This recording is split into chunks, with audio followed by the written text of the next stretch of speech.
اور سنیں حضور نے کیا فرمایا۔ نبی پاک صلی اللہ تعالی علیہ وسلم نے دعا دی، کہا اے اللہ اس آدمی کے چہرے کو چمکتا دمکتا رکھنا۔ کیا دعا ہے، اور دی اس محبوب نے ہے کہ جو جب دعا کرتے تھے تو اعلیٰ حضرت بریلوی فرماتے ہیں قبولیت نیچے آ جایا کرتی۔ حضور نے دعا دی، کہا اے اللہ اس آدمی کے چہرے کو چمکتا دمکتا رکھنا جو میری حدیثیں یاد کرتا ہے اور پھر آگے بیان کرتا ہے۔ اس کے چہرے کو چمکتا دمکتا رکھنا، یہ رسول پاک صلی اللہ تعالی علیہ وسلم نے دعا دی۔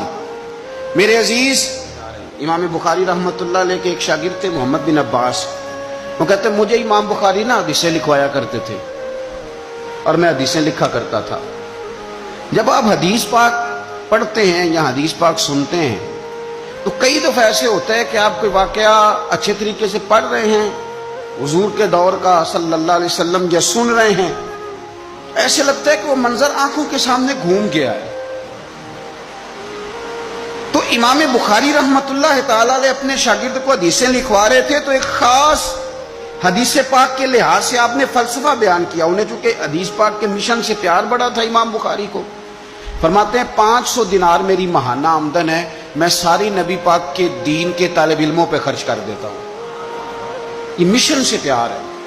تو امام بخاری رحمت اللہ تعالی علیہ کے شاگرد محمد بن عباس فرماتے ہیں میں حدیثیں لکھ رہا تھا تو انسان تھک جاتا ہے، کہتے میں لکھتے لکھتے لکھتے لکھتے امام صاحب چونکہ لکھواتے جا رہے تھے تو میں تھک گیا۔ تو امام بخاری رحمت اللہ تعالی علیہ نے جب محسوس کیا نا کہ میں کوئی سست ہو گیا ہوں، تھک گیا ہوں، تو فرمانے لگے مجھ سے کہ جو کھیل کود والے لوگ ہیں نا، شاگرد سے کہتے ہیں جو کھیل کود والے لوگ ہیں وہ کھیل کود میں خوش رہتے ہیں، جو تاجر ہیں وہ تجارت میں خوش رہتے ہیں، جو سیاحت کے شوقین ہیں وہ گھومنے پھرنے میں خوش رہتے ہیں۔ فرمایا تو کتنا خوش نصیب ہے کہ جب سے تو بیٹھا ہے یا نبی پاک علیہ السلام کے ساتھ بیٹھا ہوا ہے یا حضور کے صحابہ کے ساتھ بیٹھا ہوا ہے۔ وہ یا نبی پاک کی حدیثیں لکھنا، حدیثیں جمع کرنا، حدیثیں بیان کرنا، حدیث کے ساتھ تعلق رکھنا، اس کا معنی یہ ہے کہ آپ نے نبی پاک کی صحبت اختیار کی ہوئی، آپ نے حضور کے صحابہ کی صحبت اختیار کی ہوئی۔ حدیث پاک کو یاد رکھیں، حدیثیں اپنے ذہن کے اندر بٹھائیں۔ ایک حدیث پاک میں نبی پاک صلی اللہ علیہ وسلم نے فرمایا جس نے 40 حدیثیں جمع کر کے میری امت تک پہنچائی، اللہ قیامت کے دن اسے علماء کے ساتھ کھڑا فرمائے۔